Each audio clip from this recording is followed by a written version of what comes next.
I'm finna crash out. Can't get rid of me, that's what they really mad about. Yo, welcome back. Crash Out the Sitcom, episode 57. I am your host with the most, the grossest uncle, Tio Vallis, my boy. Hey, Omega with the funky dope flavor, a.k.a. the Funkle the Drunkle. You already know what it is. Episode 57, shit, we about to take this shit on all the way to 7, to 11, you know, because when we roll, we don't miss. Call the Reverend, you know what I'm saying?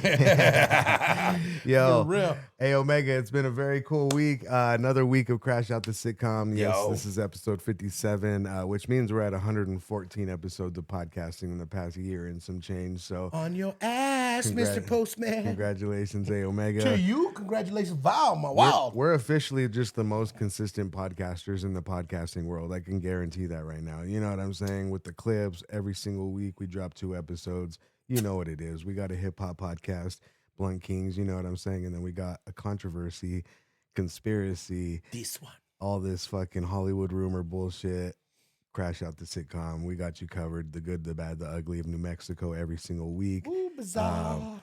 Opening topic this week, though. Hey, Omega, how was your week, though? Yo, man, this week has been pretty good. Pretty chill, right? Yeah, I gotta say, I mean, nothing really too much going on. Like I said, just being a little quiet little hermit. You know what I'm saying? Nobody knows what the fuck I'm doing, where the fuck I'm at, or where I'm at. You know what I'm saying? So Right. It's great. It's a great thing. You know what Mystery is a beautiful thing. You know what I'm I mean? saying? Taking away from the social media, so like Oh, a lot yeah. of people aren't really catching me. Plus, I'm not looking at my phone for fucking 8 hours, 9 hours a day like I used to before. Now it's down to 2 hours. Yeah. Per day, So, little background, A Omega's phone got like totally fucked. I think some of the powers that be, the elites or whatever, might have got mad at us and they fucked up A Omega's phone. I don't know why they haven't fucked with my phone. I talk way more shit than A Omega for sure. But anyway, the opening talk, I've had a good week too, A Omega. Yeah. My brother got me a Isotope shirt. He went to the Isotopes game. Nice. Just cool shit. You know what I'm saying? We're just having a cool, easy next couple months. And we have some big news coming too as well. So we'll get into that when the time comes. You know what I'm saying? Stay But tuned. opening topic for tonight, the Tupac Shakur, the Tupac Shakur murder trial is still underway. The courtroom is heating up with facts, and all fingers are starting to point at Puffy, Snoop, as well as many others involved in the conspiracy to kill rap's most iconic rapper / MC till this day. Rest in peace, Tupac Amaru Shakur. Damn, Hey, yo. Omega. What is it? 30 years, right? 30 96? years, yeah, Fuck. and from what I understand, Suge Knight, we'll get into this too. Suge Knight went on TMZ and he said that all the information that we've been getting for the past 30 years is wrong. So Been false. all the stuff that's coming out now, it seems to be like it's the right information. We're getting back on the right track to find out exactly who was responsible for the murder and who actually pulled the trigger, who supplied the guns. You know, there's so many steps in this that it The wasn't just payoff. it wasn't just one person that was like, oh, I hate Tupac. Let me go jump in a white Cadillac and let me get my boys rounded up and let's go kill him because he beat up some guy for some chain or some shit. You know what I mean? Like it was deeper than that. That was just the narrative that they wanted to spin, the confrontation I believe that they created and made Tupac part of, and you know, just tied him into that narrative that got him, you know, the mysterious death for 30 years, you know. Suge Knight says Keefe D was not the only one involved. He told TMZ that his position is essentially don't reduce the entire operation to Keefe D alone. Realize who was really involved. Keefe D was just one of the guys that was supposed to get the payment. He provided the guns to the people that were in the vehicle with him and that actually shot Tupac. But there's even a bigger story. You know, they're starting to realize that even Puffy was the one that paid that $1 million and he's going to be, you know, put on the trial as well. So it's just And then they got him right where the fuck they want him there. So like now they're bringing him up, Oh, yeah. and they know exactly where Puffy's sitting, They already have it. right you know in what I mean? fucking jail. Mm-hmm. So what an easier way to get fucking him to show it up, right? Subpoenaed to court Because they already got him, because yeah. they already got him there, so they know they could just throw him in the van And so and take him to court. I just believe, like, and this is my opinion, and allegedly, like, I just think that Puffy pissed off the elites, right?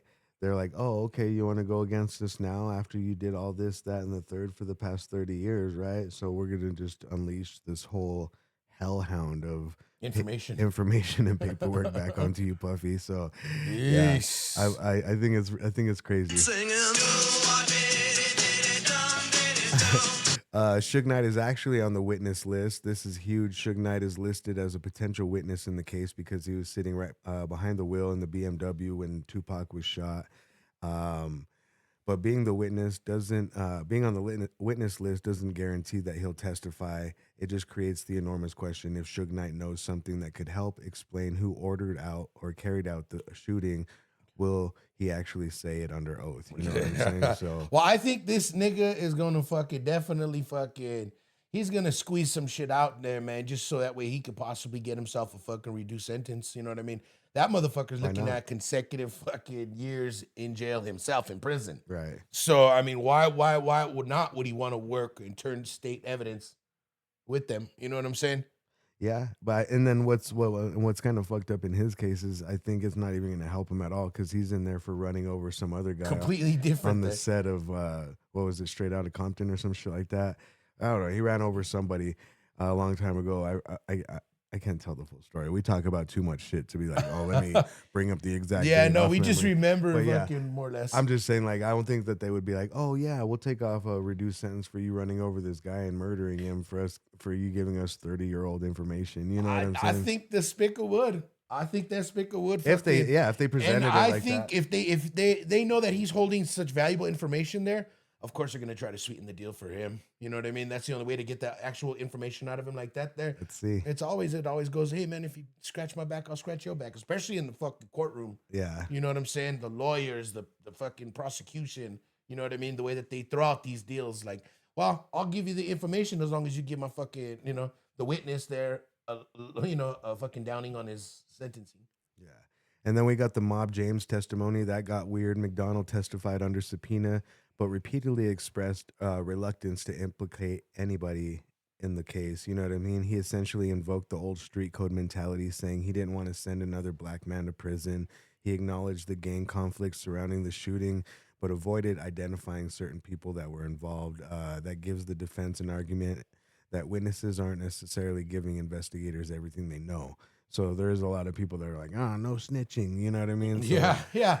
Of course, there's going to be the hood, the loyalty clause there too. Like, you know what I mean? They're like, I don't want to do that. Like, I'm under the hood oath. And I get it. Like, why would you, like, there's some people that are like, I grew up with Keefe D and I grew up with these other gang members. They're all 50 and 60 years old now. Why am I going to send these guys to another 50 years in prison? You know what I'm saying? Like, if they even last that long, dog. Yeah, exactly. They don't last that long in prison, bro. You know what I mean? And then two, I mean, they're gonna have it a little easier. Ain't nobody fucking with the old man in prison.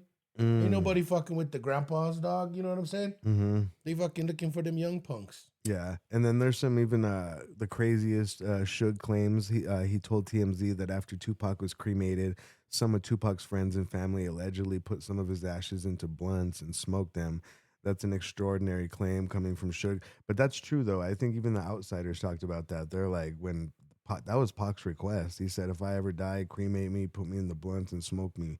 You know what I mean? So that's been a thing. So it's not really too big of a crazy claim. You know, we used to say that when we were young, dog. TMZ, you know what I mean? I believe, is just a bunch of pussies, dog. You know what I'm saying? But the bigger story, the trial's creating a fascinating contradiction. The prosecution, Keefe D, was a mastermind who helped arm the killers, right? He gave them the guns. Keefe D is a storyteller who exaggerated his involvement for money and attention. Suge Knight, the murder was bigger than Keefe D. More people were involved. Henceforth, the Puffy allegations, and we'll get into even the Snoop allegations here in a second. And then you have the witnesses who know the gang politics surrounding the shooting, but won't name everybody. Funny, no snitching. Man. Keefe D remind me of Lucky from Baby Boy. You know what I'm saying? Like when he's like, yo, man, you robbed all this stuff? He's like, yeah, man, I went to the jeweler's Beverly Hills and I was pointing a gun. I told him, get down. We ran up in there. Like, that's the kind of way I picture Keefe D back in the day. You know what I'm saying? Like, for real. That's crazy, though. But yeah, you're involved. You fucked. You loaded up the killers, the shooters. You got the guns. Trick ass bitch.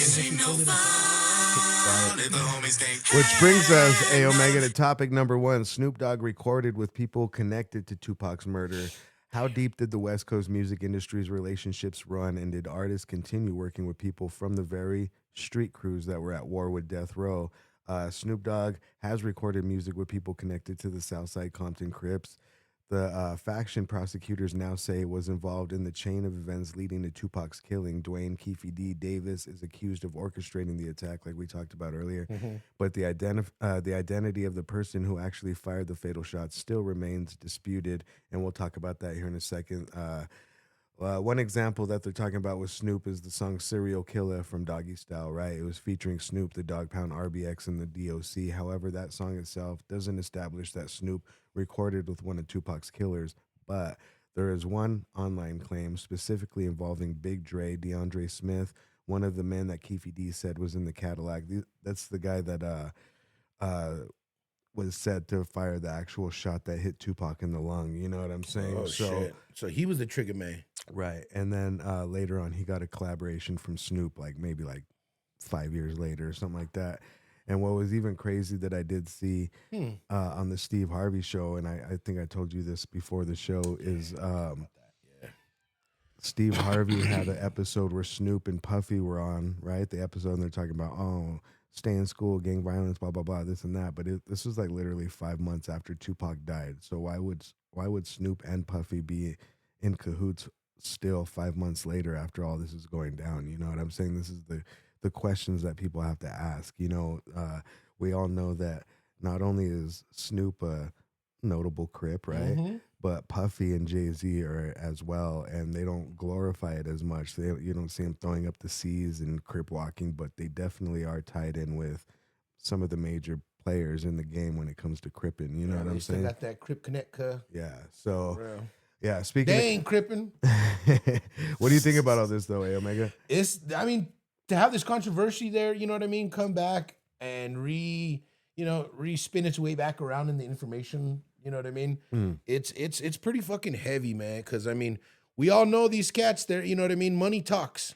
People are going to fucking go with the money, you know what I mean? People are going to work with the money, even if they don't fucking Get the money. like the person in general there, you know what I'm Right. saying? You're gonna want to stay on the money trail. Yeah. You know, and also just fucking being there with multiple artists there from California. You know, California is a big moving city. You know what I mean? They say keep your friends close, but your enemies closer, kind of thing. You know, and that's one thing I know about the West. They definitely like to know who's doing what, when, where, and how they're gonna move. You know what I'm saying? And they'll pretend to be your friend till the very end. You know what I'm saying? So it's crazy. with smiles and everything. Yeah. Daps and hugs and shit. You know what I mean? Speaking of daps and hugs, though, topic number 2. Jay-Z avoiding DNA test for a man that claims is Jay's son after 14 years of accusations, lawsuits, dismissals, millions in legal drama. Why has the public still never gotten a definitive DNA answer? You know, this guy, Rymir Satterwaith, you know, the DNA controversy. He has spent more than a decade claiming that Jay-Z, Sean Carter, is his biological father. Rymir says his late mother, Wanda, told him that Jay-Z was his father and alleged that they had a sexual relationship with Carter in 1992. Jay-Z has repeatedly denied being Rymir's father, but the controversy centers around DNA testing. Rymir has repeatedly sought court intervention to compel Jay-Z to take a paternity test, but no DNA test has established that Jay-Z is his father. Yeah, so That's crazy. I mean, fuck, if you know you're not the father, just take the fucking DNA test. Mama. yeah, exactly. Or take it to Maury. Yeah, You exactly. know what I'm saying? Take it to motherfucking Maury and be like, for real, like, what's the deal? You are not. the father, Yeah, or you you know what are. I mean? You know what I mean? Who knows? Like, I honestly, think it's because he doesn't have any male lineage because he only has blue. oh yeah, You know what I'm saying? And that way there, you know what I mean? It's just kind of like still reminds me of like the old school shit. Like if I have a son, then he's gonna be heir to all my shit. oh yeah. You know what I'm saying? Good And he's point. like, fuck, if I die, it shouldn't go to him or whatever. You know what I'm Yeah, saying? he's like, Like, I don't even know Rymir. and he's like, but that's my real son. But who knows? But yeah, there's an important twist though. The latest federal paternity case was dismissed with prejudice in 2025, meaning Rymir cannot simply refile that same case. So he can't go and say, I need a refile. Like this definitely got shut down by Jay's lawyers. And they Let's see. just, Yeah. yeah. And yeah. also ruled that Jay-Z was entitled to recover nearly $120,000 in attorney fees and related costs connected to the litigation. So he basically turned around and said, instead of me giving you a DNA test, I'm going to give you the bill that you made me cost for my attorneys, and you're going to have to pay that off for me.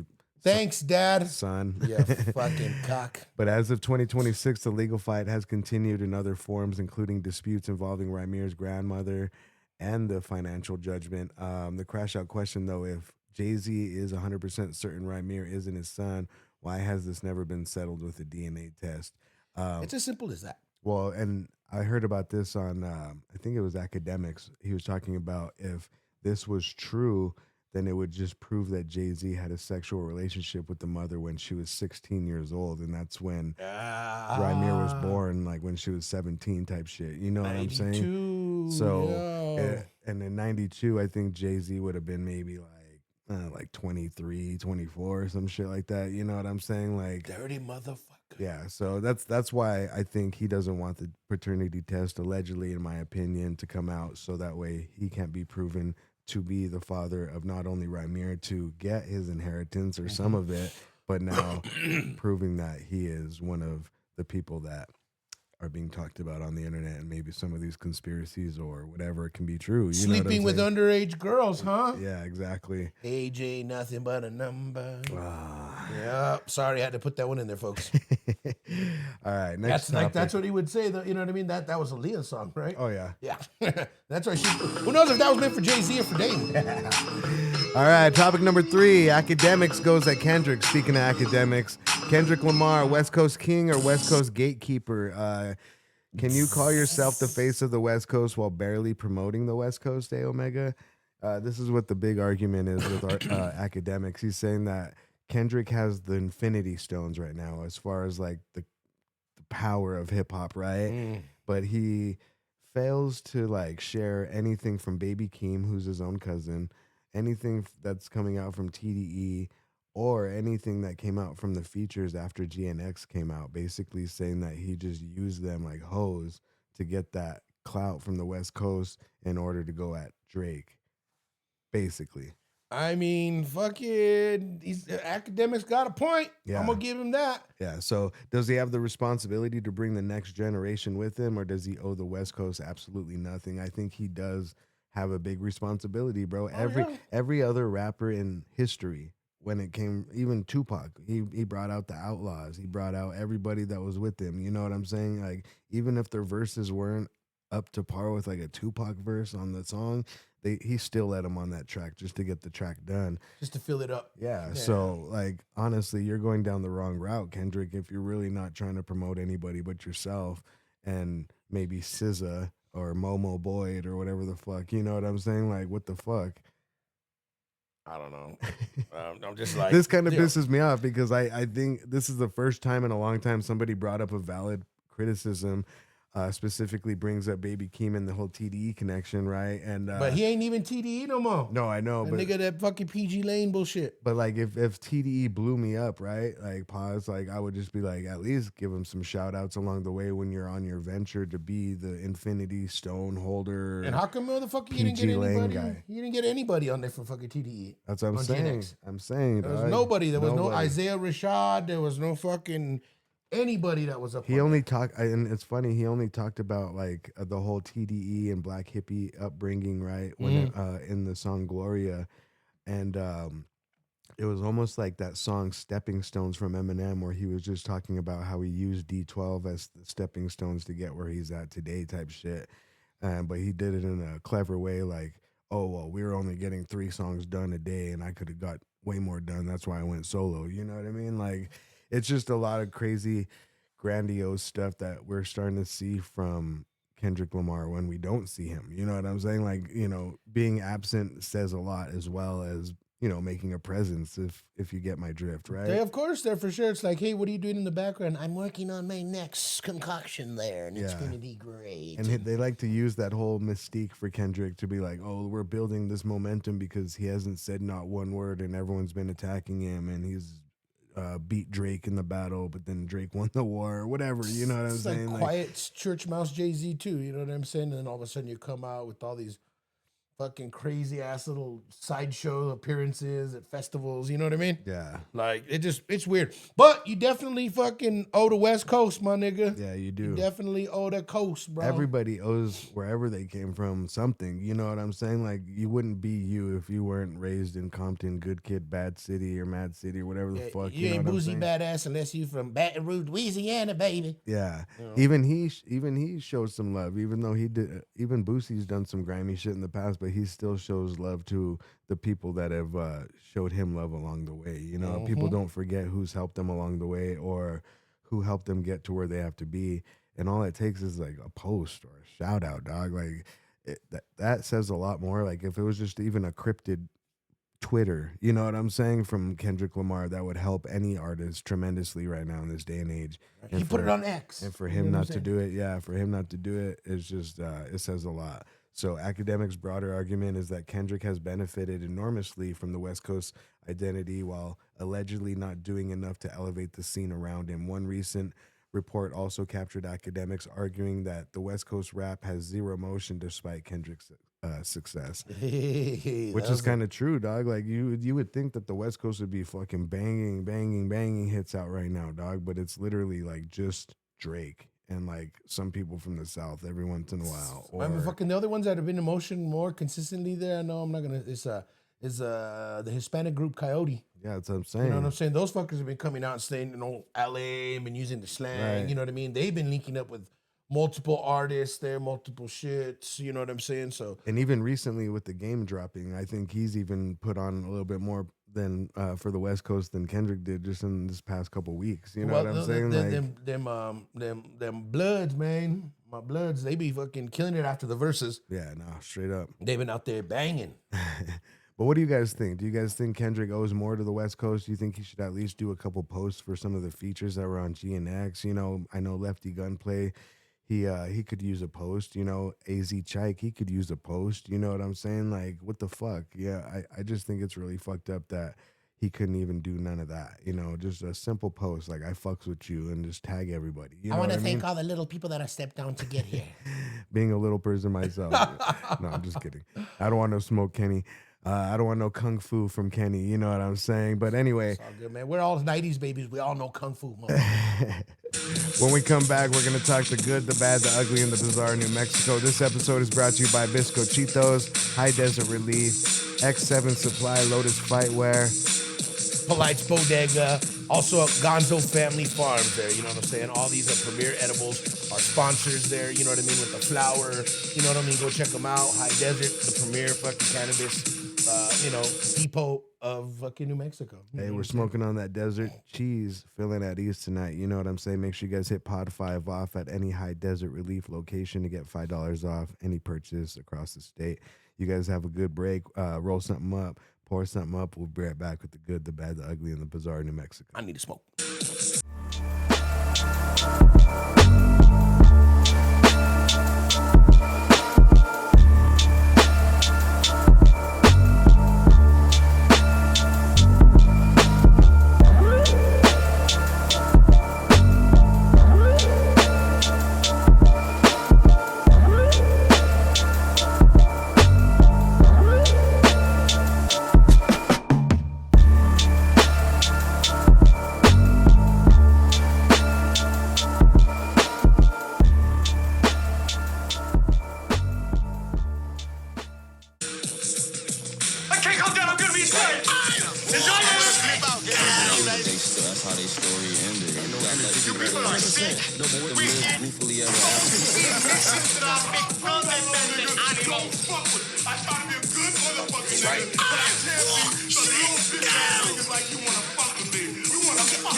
We give a fuck, motherfucker.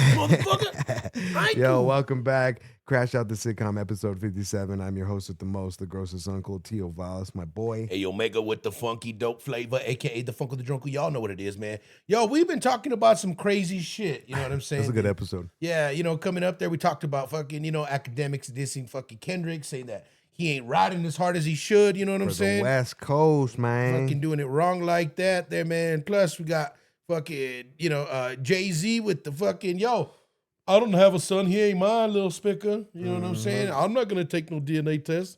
Give all money. No, fuck all that. And, the crazy controversy, though, too, with Snoop Dogg recording with people that were involved with Tupac's murder after that shit. Yeah. Man, this is crazy. I can't fucking wait to see what some of these folks mention on this for us. You know what I'm saying? And then, too, the ongoing Tupac fucking Keefe D trial shit. You know what I'm saying? Finally starting to get some closure after fucking 30 years. You know what I mean? Took 30 years to fucking put somebody on the stands for me. That's fucking crazy, though. What's even crazier, dog, is like I feel like Tupac created the whole conspiracy theory wave. You know what I mean? Like when he died and Biggie died, it kind of created like this narrative, right? Like, oh, Tupac went to Cuba. Tupac faked his death. Biggie was the only one that really died, or whatever. You know what I'm saying? Like it was just this crazy time, and I feel like he helped create this rabbit hole. After rabbit hole after rabbit hole that kind of like led back to him getting his justice, dude. It's kind of weird, bro. Like some of these things that unfolded on the day of his death, the day of his birthday, certain important key dates that happen karmically in this case that are just weird as fuck. So shout out to Tupac. From the grave, you're still running shit. Rest in peace, my dog. Yeah, straight up.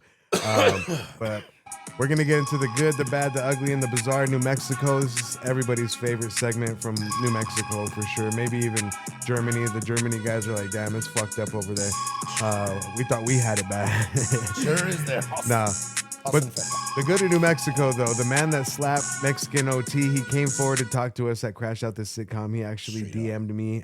He has to remain anonymous because he's definitely not doing any of this for clout. It actually stems from like an earlier, history that they've had together with the crew and the cameraman, and they've hung out before. And then I guess this time when they seen him out in public, they were acting a little abrupt and throwing gang signs at him and throwing fingers at him and shit like that. So when the homie that, asked to remain anonymous, he went outside and he was doing his own thing, and Mexican OT came up and started getting in his face like, "What's up, Esther? What's up?" Like kind of mocking him. And he gave him a good old-fashioned Albuquerque chin check, you know what I'm saying? So it wasn't like no clout shit. He wasn't like trying to bait him outside to punch him. He went outside to do his own thing. The people followed him out from VIP, and they started throwing gang signs more and started throwing fingers, and it turned into the brawl. He told Mexican OT to get back. He didn't get back, so he gave him an old-fashioned chin check like he would anybody. You know what I mean? He told me personally he would have done that to anybody, and it had no determining factor just because it was Mexican OT. That's why he smacked him. So he did come forward. He said he talked to everybody in the camp. They've settled it. Like, man, everybody behind the state is behind him, you know what I mean? And everybody on Mexican OT's camp know that everything was kind of pushed in the wrong direction. So it was, elevated to nothing. So that's the good in New Mexico this week. What do you think, A Omega? Yo, that shit can get real dirty and grimy right away, especially when you have two different camps from two different parts of this country. You know what I'm saying? Right. Especially with the hot-headedness of fucking, Texans. yeah, man. You know what I mean? Everything's bigger and badder in Texas, supposedly there too. I think their brains are a little bit bigger than their bark sometimes, you know what I'm saying? Yeah. But those are my howdy cousins from the South. Right. We see ya. Yeah. But, up here, we just fucking keep quiet. We shut the fuck up. We do our own thing, you know what I'm saying? We're from the land of mañana, son. You know what I'm saying? Fucking we'll take care of it tomorrow there until we fucking take care of it right now. Right. You know what I'm saying? And again, too, is if you're disrespecting me or my old lady or fucking, somebody that's cool. Plus, I mean, these camps are already fucking hung out and chilled together there. So I just think that somebody probably just got a little bit too baboso off of the alcohol and shit. Yeah. Started talking up a little bit too much, Again, too, motherfuckers in Texas, man, they ain't got no fucking elevation. You know what I'm saying? They come up here to 5,000 fucking feet, think they can drink like they can fucking, 1,100 feet fucking Texas tumbleweed. He was a little wobbly, yeah. I can't admit that. When I did see all the footage and all of it put together, and then I got the story from homie, I was like, Yeah, that makes a lot more sense that they were just acting hot-headed. They're Being acting drunk. big and bad. You know what Yeah. I'm saying? But you got to realize whether it's Texas, New York, California, Albuquerque, New Mexico, you disrespect any man out here in the club scene, or you make them look a certain way, or you get in their face a certain way, like you're trying to kiss them or some shit. You know, slap the shit out They're you. gonna slap the shit out of you, dog. That's like, just the way it goes. yeah, you know you, what I you mean? should have expected that slap. You can't be like, I'm Mexican OT. I can get in everyone's face, and I'm not gonna get smacked with my glasses crooked. You know what I'm saying? Like, it's just it is what it is, bro. But it is good that They squashed it. that this guy squashed it. He didn't want no clout off of it. He was just defending his own honor. He was not doing anything to get any kind of notarization or notoriety on the internet. You know what I'm saying? Yeah, So people saying that he was stealing chains and shit too, right? well, that happened like separately. Like some girl from the background grabbed Mexican OT's chain and broke it off, and then some other guy saw it on the floor, picked it up, and put it in his pocket type shit. You know what I'm saying? Like, now that's something that's definitely New Mexican. yeah, For sure. That's That's a the New Mexico fucking thing. flea for market sure. swap, dog. Balls, Yeah, that's the good balls, old fashioned dog. flea market swap, bro. Your chain falls off, someone's gonna pick that shit up and put it in their pocket. And like, You know, one of a one is there. You're gonna try to take that to the pawn shop or Yeah. something, dog. I mean, guaranteed. it's gonna pop up on the website. People are gonna be looking for it. That chain got pawned, and then that fool just smoked blues the whole week with that shit. dog. But anyway, shit. all right, the bad in New Mexico is the New Mexico State Fair about to disappear. Yep. Hundreds of homes, a stadium, and a new neighborhood could replace part of the fairgrounds. Yes, housing is part of the plan, but there's an important update. The New Mexico State Fair is not officially moving yet. The current fairgrounds redevelopment is centered on a 236-acre Expo New Mexico site in Albuquerque. Expo New Mexico State Fair. But what is actually planned in March 2026, the State Fairgrounds District Board approved phase 1 of a redevelopment plan that calls for new housing, a multi-use sports/event stadium, a large public park, pedestrian and infrastructure improvements, mixed-use commercial entertainment space, and potential education/workforce development uses in the broader plan. You know what I'm saying? Pretty good there. I mean, all they gotta do is say, "Hey, we're gonna tear down Tingley Coliseum and make a new one, improved, better fucking version." Yeah. That's all you gotta say. Yeah, that's You all know what I I'm saying? got. All you gotta say is, "Hey, we're putting up a couple new little houses, little duplexes over here, fucking, little 4-story, little fucking 4-level apartment housing." Yeah, it's gonna be a Cool. little mixture of everything Right now. on. You know what I'm saying? But they are gonna move the spot of where the state fair was. Like when the state fair comes to town, they're gonna either move it to Edgewood or they're gonna move it to the Balloon Fiesta Park or something like that. You know what I'm saying? That's gonna be crazy because the fucking parking to get into the fucking Balloon Fiesta sucks balls. no. I hope they do it in the East Mountains. That would be nice for sure. But where in the East Mountains? I think they're talking about McCall's, dude. Like McCall's Pumpkin Patch when it's not being used. Dog, fucking man, you seen the line to McCall's when that I shit know. starts?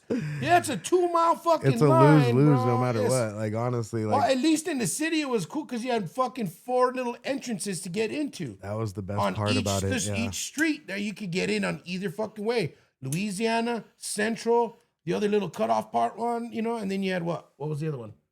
'Cause you cut it, it was going up, right? There was a central one. There's Central, Louisiana, San Pedro, Pedro. and a Lomas. Lomas, there you go. Yeah, you could get in on all of those except maybe for one side. Well, right? the Lomas entrance is more for like bringing in the horses For the and- downs. Yeah, for the downs and all that. Right. Yeah. For the cattle and all that. Okay. But either way, I think if they implicate the same kind of structure, right? Like they have the 4 entrances, 4 exits, right? Then they might be able to pull it off anywhere. They Yeah, you have just to- need a good in and out. Yeah, they with just it. got to set it up right. But I think it's cool. McCall's though. That's But the state fair is not moving yet. Let's see. The concept 1 is to keep the fair largely where it is. Park, entertainment district, mixed use housing. But the concept 2 is to modify the fair's footprint, the arena, entertainment district, park, and then some housing. Concept 3 is move the state fair elsewhere, potentially open up most of the 236 acres for hundreds of homes, a large park, an innovation/technology hub, businesses, entertainment, and a walkable neighborhood.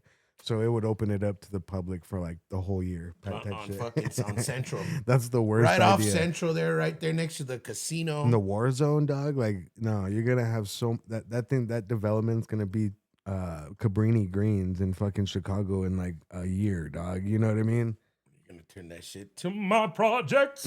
It's my project. That's ugly. But what's even uglier, the ugly in New Mexico this week, incompetent murder suspect now facing a second murder charge. Did you hear about this, A Omega? Which one? Well, this guy killed somebody and then he was deemed incompetent because of his mental status, right? And then he killed somebody again. According to a reporting published on August 24, a man who had previously been deemed incompetent to stand trial and not dangerous is now facing a second murder charge in less than 3 years. Jeez. After another victim died, a judge had reportedly signed off on the earlier not dangerous, not competent determination. The latest case began August 21st, stabbing at the French Quarter Apartments on Palomas Drive. Police responded after a 911 call reported that someone had been stabbed. The person taken into custody was identified as 52-year-old Geraldine Begay.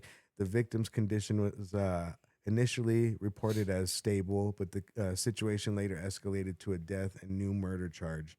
We got to talk about this, bro. Like, you have somebody who has previously determined incompetent to stand trial, right? And then reportedly not dangerous. And now we're talking about a second murder charge in less than 3 years. Incompetency on the fucking state. Who failed? Man. You know what I'm saying? State, yeah.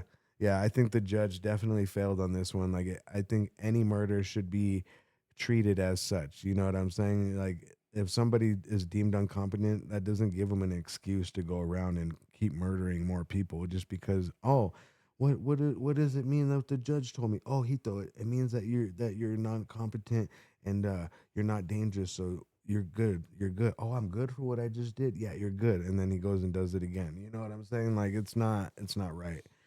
52-year-old, guaranteed he's all fucked up. Yeah.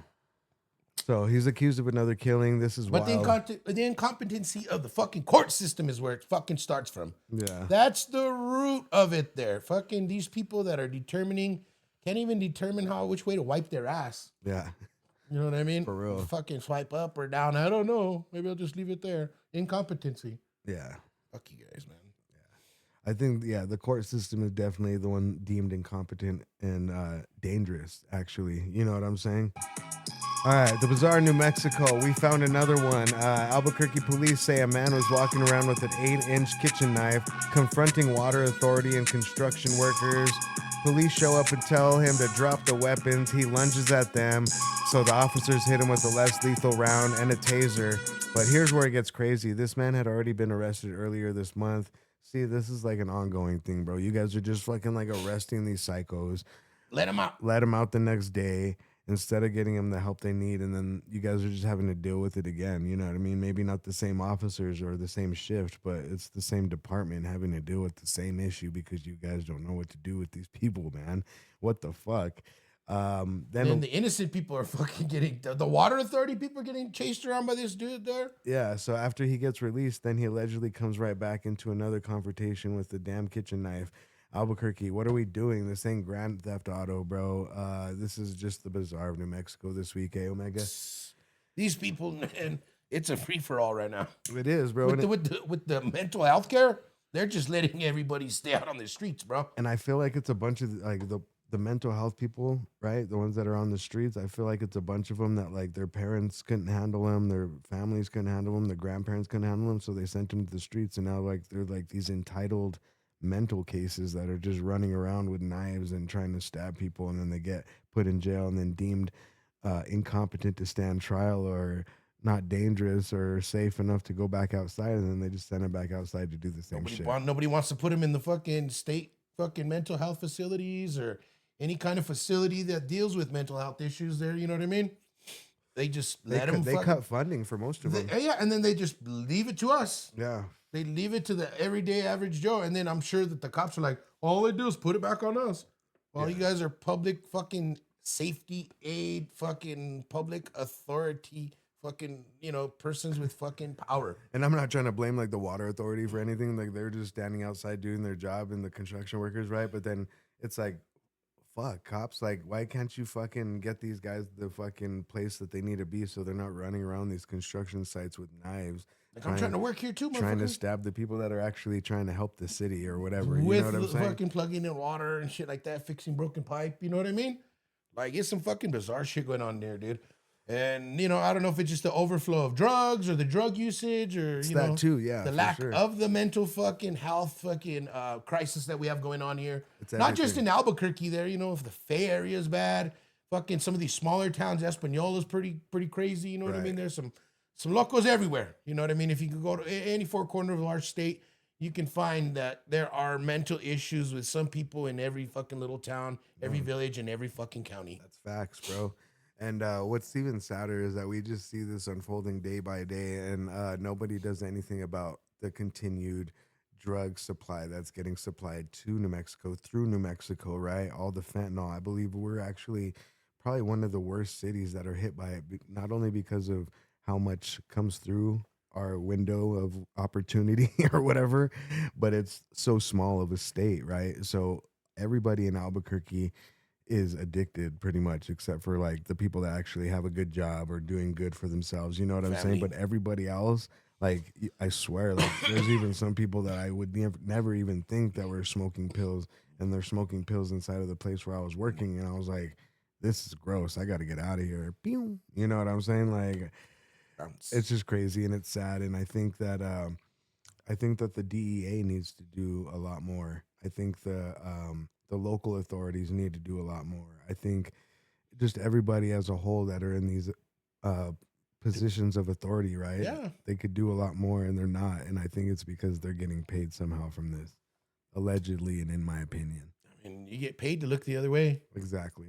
If it's not affecting me and I get my little mordida, then I'm all right. You know what I'm saying? I get my little piece of the pie. There is a conspiracy saying that that's how every politician, everybody gets their hush money is from the drug money. Oh, yeah. Yeah. I mean, do you think that fucking campaign fucking contributions really came up to $275,000 overnight Fuck no. in 3 months? Fuck no. Fuck, you gotta be kidding me. Most businesses don't even turn a profit like that for like 4 or 5 years, depending how consistent they are. You know? You are not Consistent. Just Yes. kidding. Competent. Yeah. To stand trial. You're not competent there. You are deemed safe. Uh-huh. But anyway, you guys, this has been Crash Out the Sitcom, episode fucking 57. This episode is brought to you by Bisco Cheetos. We're brought to you by High Desert Relief. Make sure you guys hit Pod 5 off to get $5 off any purchase, any location across the state.